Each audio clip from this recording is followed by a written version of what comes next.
Hey guys, welcome back. We are now on part 3 of our Airship Enterprise build, so let's get to work. So we start off with the most exciting thing ever, sanding. This is our base. This was a container for delicious, delicious turkey, but now it will be our base. I was going to cut off the lip there, but I kind of want it on for stability, and it doesn't look too bad or distracting. I am going to be mounting a piece of grass texture to the top, but I want to sand it off here because I need the glue to kind of grab onto something. Otherwise, it wouldn't do so well on this nice glossy plastic. And after a quick 5 minutes, here we go. We have everything sanded down, not only for our glue to adhere to, but our primer and then our paint. I've masked off the top of the base. You never want to glue onto paint. That paint starts to chip and fall off, then whatever you've glued to it will also chip and fall off. After a couple coats of primer, a nice little sanding, and some charcoal paint, that is done. Now for the top. What I'll be using for this is something I got out of a Scenics kit, a little diorama kit. It's this kind of old model railroading grass that you used to use. We'll just be cutting this to shape and getting it on here. And now our grass is attached. It's still drying. It's a little wonky here and there.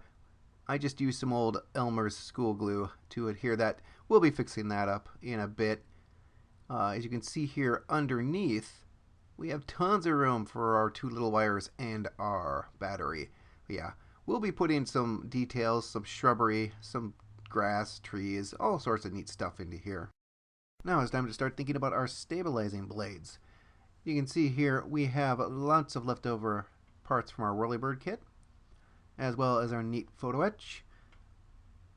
I was going to mount it here. I was going to drill a hole and put the blade in there, but to me that seems a little too small for such a large boat, just to have a little stabilizer back there. So I think I'm going to put it somewhere else.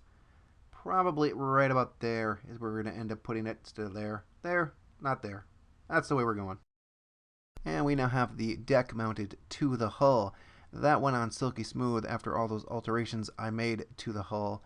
Stabilizer rotor mount there, and our drive mount is right there. A little bit of detail paint on the rudder too. It just would have been too small if I mounted it there, and I'm still not sure how I would have done that. So yeah, we have big old mounts for nice big blades on our port and starboard sides. Now you may be noticing those holes in the hull. That is where our skids are going to go. Right up in there. And then on the other side, we got our wires for our little lights. But if you notice, those two holes in the back don't line up very well. One is further back than the other. I have no idea what happened here. I measured it out and I drilled it wrong. So I had to rebuild the other skid, which is currently drying right now after being painted. We also have some work done on our masts. Nothing so far on our center mast, as it won't really be smaller or anything like that. But the other two masts, our fore and aft masts, have been cut down considerably, as to not interfere with the rotor blades coming out of the center mast. So that is going to be about the height of the two other masts. And our skids are done and in place just temporarily. You can see any wonkiness is because they're just temped in.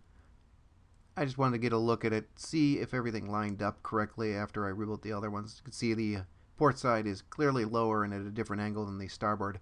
I also gave the ship a little bit of a rake, so it's lower in the front and higher in the back. A little bit of hot rodding to my airship. And boom, our blades are done for our center mast. Yeah, scratch built those blades and the supports for them. Did put a little pin in the center mast to reattach these two pieces.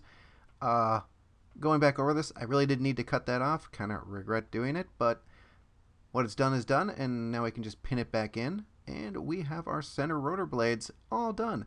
I am going to be painting these and adding some tech details to them so they'll look a little better than they currently do. Can spin them though. And here's a little mock-up of what we've done so far. Still have a bunch of work to do though, guys. Still have to get those other 2 rotor blades built. Still have to do a bunch of rigging, some other added detail parts, but we are in the home stretch. And that's where I'm going to call it for this week, you guys. And my model building this week was not interrupted in any way, shape, or form by this game coming to Game Pass and me playing it for 17 hours straight. Nope. Didn't happen, guys. Not at all. So, I want to thank everyone for watching. I want to thank all my old subs. I want to thank all my new subs. You guys are equally Sonic. And until next week, you guys take care.